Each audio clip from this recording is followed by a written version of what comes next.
When discussing the film American History X, we oftentimes love to talk about the philosophy of hate, and we love to discuss the evils behind said philosophy. However, we oftentimes forget that there are a couple of other things going on outside of that key word or that key feeling, whichever one you might want to call it. And it's this here. There are actually two characters that are going through a bit of a change. Of course, this right here means being de-radicalized, one through a story of which, by the way, his radicalization ended up getting him put into a situation where he would have to change, and the other person who is well on his way to become the person that was forced to change. And something else too, we also don't talk about how it is that hate is actually learned. It's not inherent, it's learned. You learn it from others, and that right there is the truth behind hate. This right is the type of stuff that oftentimes gets left out when we talk about the film American History X. Hey guys, welcome back to my channel, and today this right is part 2 of my little series on the film American History X. Part 1 will be linked in the description box, where I talked about how it is that Dennis Vinyard, the main protagonist of the film, changes. However, in this video right here, we're going to be talking about the supporting protagonist, or the secondary character, the one who's been forced to write the paper on his brother's incarceration. By forced, I mean assignment, Dennis Vinyard, and how it was that he became radicalized. And also at the exact same time, we got to ask the question if he was ever really and truly radicalized. I know that there sounds like a bit of a contradiction, but don't worry, you guys will see over the course of this review where I'm going with this and what I mean by that. Also, something else too, video number 3, which will be about what Tony Kaye, the director of the film, what his original vision for the film was, what he wanted to do, and how it was that the studio kind of put the kibosh on that. That video will be coming out shortly, sometime after this one right here. Of course, the first video as of the time of recording and making this video is going through a bit of a copyright situation, but still though, that video of course will be coming out first and linked in the description box to go along with this one right here. So I do expect this video to come out a little bit later on. Now, as far as the video structure is concerned, it's going to go a lot like the last video.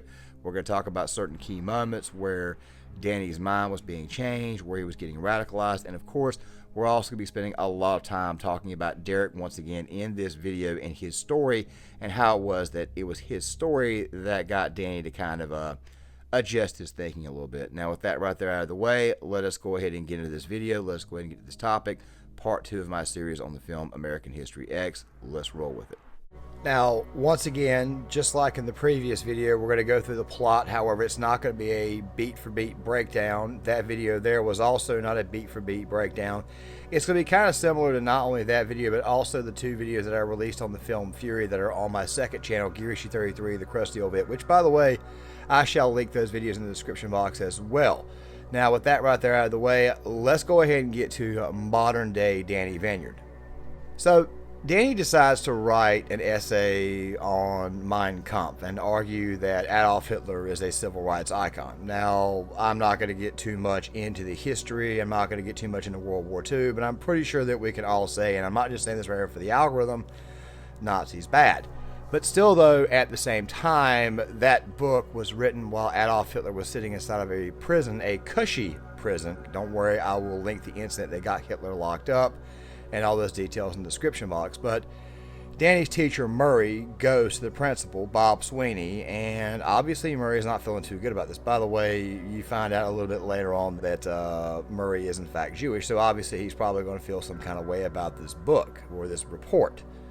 But still though, at the same time, yeah, it's almost like a moment where somebody might need to intervene, and after a quick talk, a nice little chat with Bob Sweeney, the thing that I found to be most important for this entire conversation was this little bit here that Sweeney relayed over to Danny.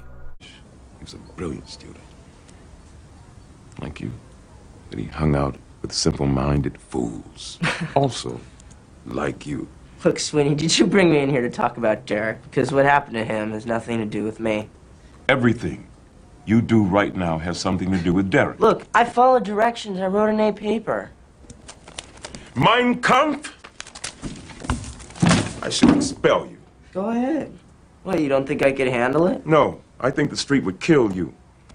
Your rhetoric and your propaganda aren't going to save you out there.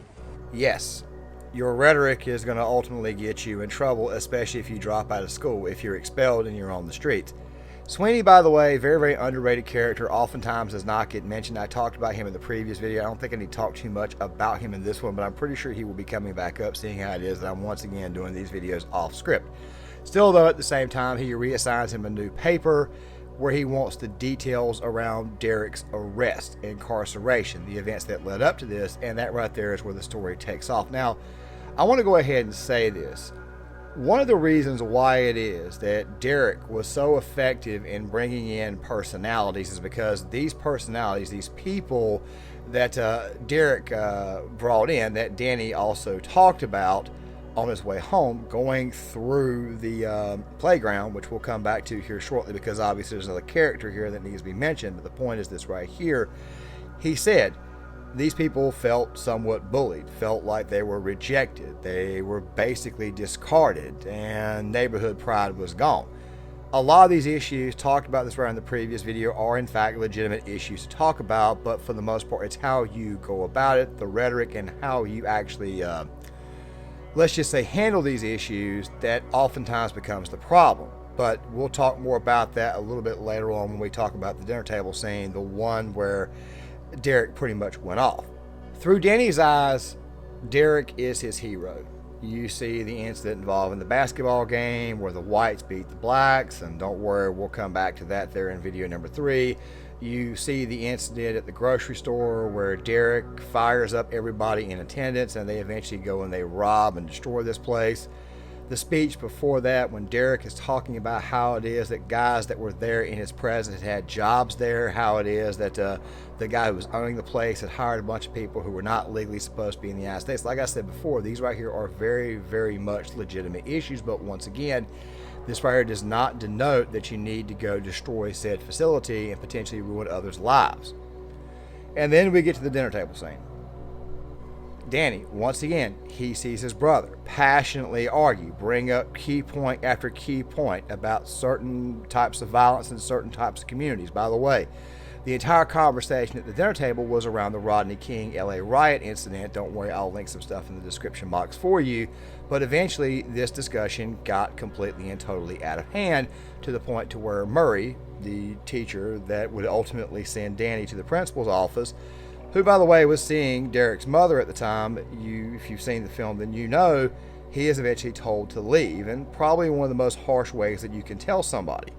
And then, when it's all over with, the sister Davina comes in with a baseball bat trying to go after Derek, but once again, Derek is able to calm the situation. Derek is still their big brother. He is obviously going through a period where he is angry, he is filled with rage, and he's been radicalized by some quote-unquote simple-minded fools. More nuance needed, don't worry, we shall get to that here soon. But the point is this here. Danny still views Derek as his hero, and there's even this moment where he says, "I trust you, Derek." I don't believe About that. Well, let us go ahead and get to the incident that got Derek locked up. A couple of guys that Derek had helped to best at the basketball court suddenly show up to his home. Danny hears these guys outside and initially doesn't really think much of it, but ultimately he wakes up and tells Derek that there are a couple of black guys outside trying to, well, let's just say they didn't show up to detail his vehicle. They obviously showed up to rob said vehicle and potentially go inside their home.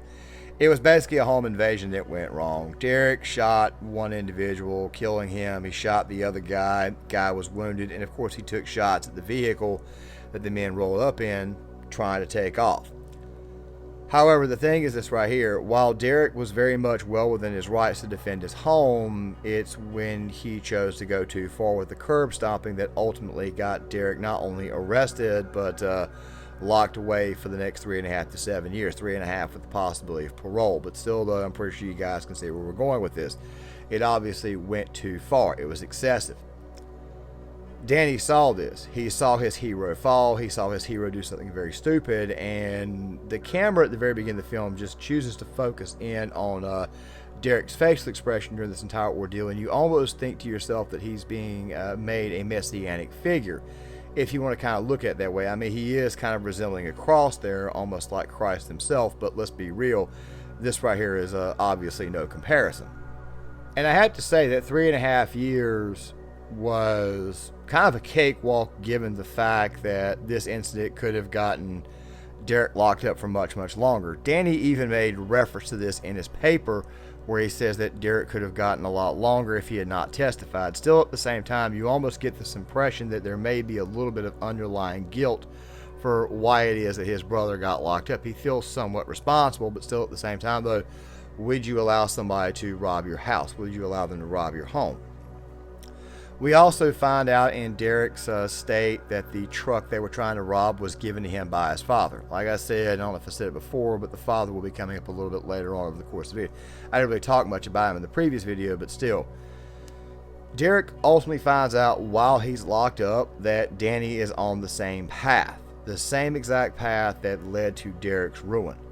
Derek, by the way, is still young and obviously can still provide, but still the point is this right here. And not only provide, still have a great life, but still the point is this here. When he comes home, he finds Danny literally on the same path and hanging out with some of the same individuals that helped radicalize Derek.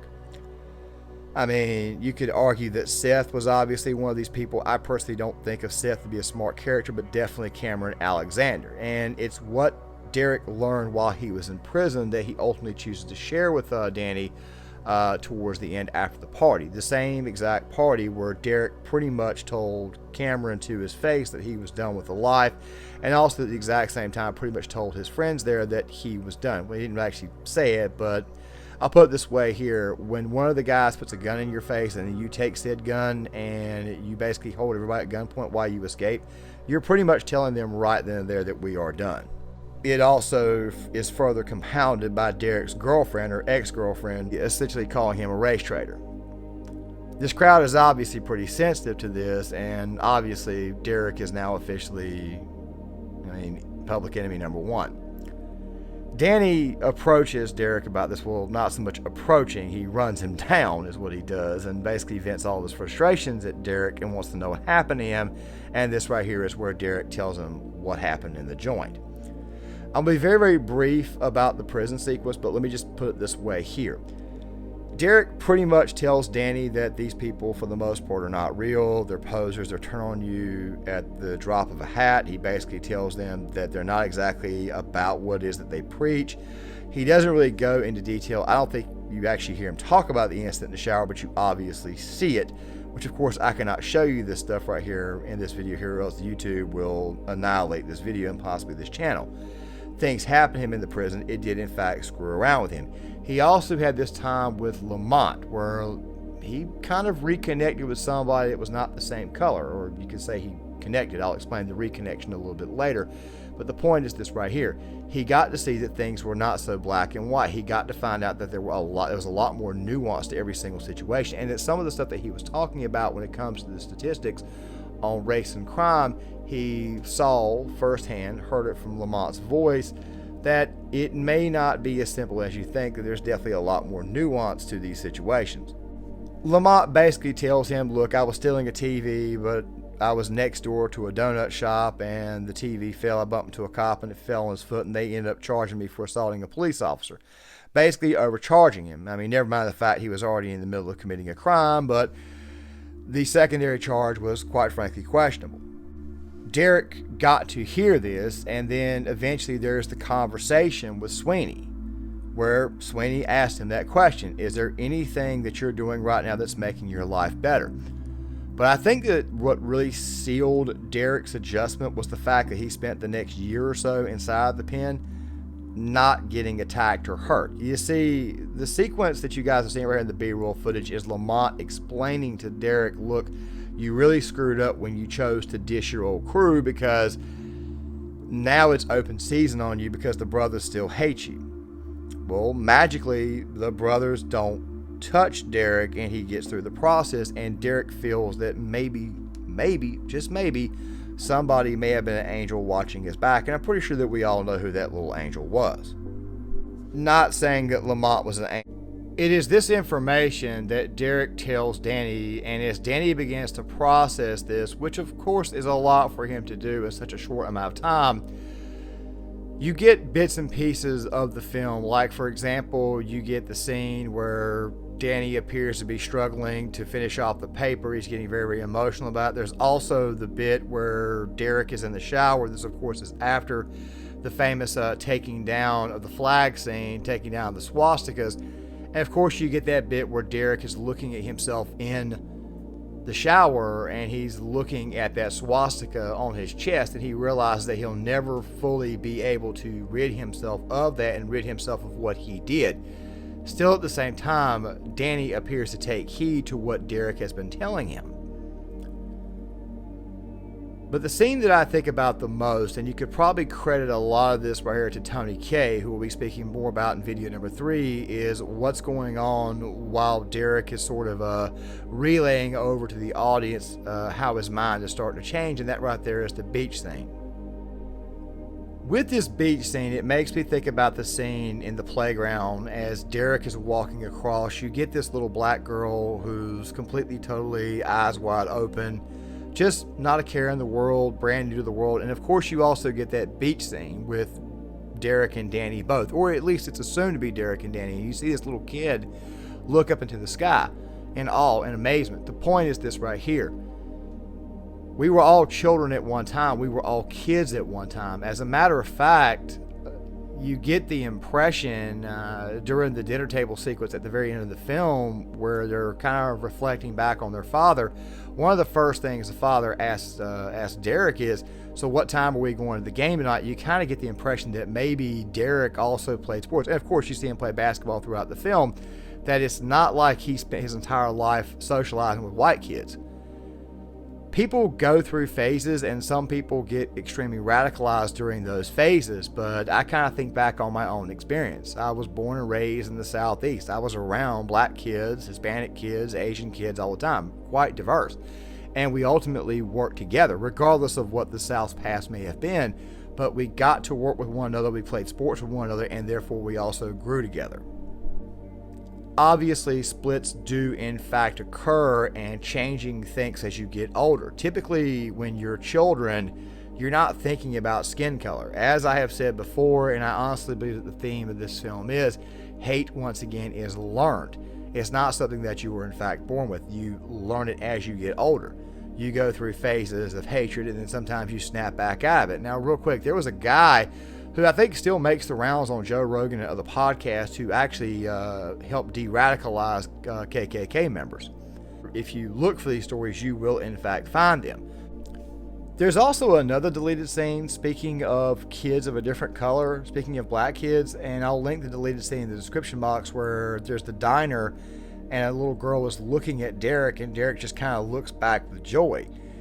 It's almost as if to say his time in prison kind of brought him back to his childhood self. Childhood self, by the way, is something that will be explored later on down the road on this channel, but still, I just figured I would point that out before we close down the video. And sadly, closing down the video, yeah, let's talk about that. So, there are small moments throughout this entire film where you see that Danny, and I may have made mention of this right earlier, where you see Danny's true self. You actually still see a lot of the childhood self. And then, of course, you also see the growing up self, which is not exactly his true self. Like, for example, the famous scene where he's with Seth, and he talks about people being a burden to the white race. This right here is not who Danny really and truly is. Who Danny really and truly is the guy who helped out the kid in the bathroom, while also at the exact same time irking a kid of a different color, obviously a black kid, who wasn't exactly too thrilled that there's a skinhead in his presence. But if you watch the film, you see that the kid that's on the ground that Danny was helping out, he was in fact being bullied, even though he also snitched. Still, though, the point is this right here. The theme of the film is that hate is learned. It's learned. You're not born with it. And sadly, Danny found out about this in the worst possible way. On his way to turn in the paper, Danny goes inside the bathroom, and the kid that he had irked earlier pulls out a pistol and shoots him multiple times. And you kind of see it in the kid's face, that you might think to yourself that maybe this kid knows he might have screwed his life up by doing this, but then again, at the same time, you can't really and truly know what is really behind those eyes. That's basically the point of the film, the same point of the film that director Tony Kaye decided he wanted to get away from. But still, the point is there. Hate is in fact learned, not inherent. You're not born hating other people. You learn it along the way. And I think that the whole other message of this film is that what somebody can learn, they can also unlearn, which is something that I think about when I look back at this film and I look back at Danny's character. And this right here would include the conversation at the beginning of the film after Danny turned in that paper. And Sweeney's response to Murray is basically a response of, you kind of did this to yourself. And that while it is true that this kid is very, very much confused, a lot like his brother, while he definitely learned this type of nonsense, he can definitely unlearn this, and he's not exactly, how do I say, ready to give up on this child, which is exactly what a good educator would do, not give up on somebody just so easily. Rights hero, you've got to draw the line. You know, Murray, you actually did this to yourself. You told them that they could do a report on any plain English.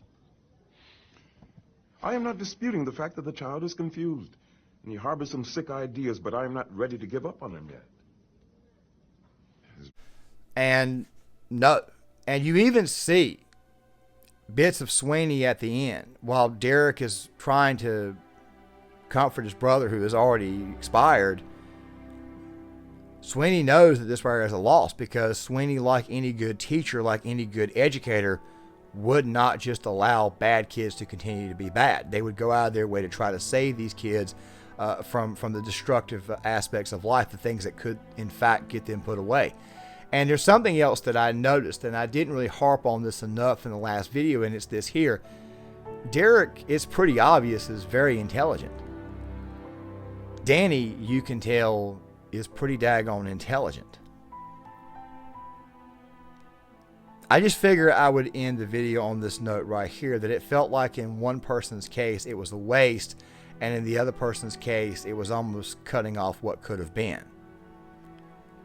But still though, kind of like the final words of the film, you can see that Danny did in fact take heed to what Derek was saying, and that his perspective was in fact beginning to shift. It's just terrible that we did not find out later on exactly how much he had shifted away from where he was heading. But guys, once again, that right there is just my take. I would love to get you guys' thoughts on this. If you guys can, please hit the thumbs up button. Please give me your thoughts on the video. Give me your thoughts on the movie, the characters themselves, Derek and Danny. I'll also link the first video in the description box. The third video is going to be more about the direction that the director Tony Kaye wanted to go in. And I'm also going to be visiting that dinner table scene that for whatever reason I cannot seem to splice enough into this video, but don't worry, that right there will be talked about a lot in the next video. And with that right there being said, if you guys can, once again, please hit the like button, please comment. I would love to get you guys' thoughts. Please share the video, and if you guys stuck around to the end, thank you guys very, very much, and I'll see you guys later. Well, my conclusion is, hate is baggage. Life's too short to be pissed off all the time. It's just not worth it. Derek says it's always good to end a paper with a quote. He says someone else has already said it best, so if you can't top it, steal from them and go out strong. So I picked a guy I thought you'd like. We are not enemies, but friends. We must not be enemies. Though passion may have strained, it must not break our bonds of affection. The mystic chords of memory will swell when again touched, as surely they will be by the better angels of our nature.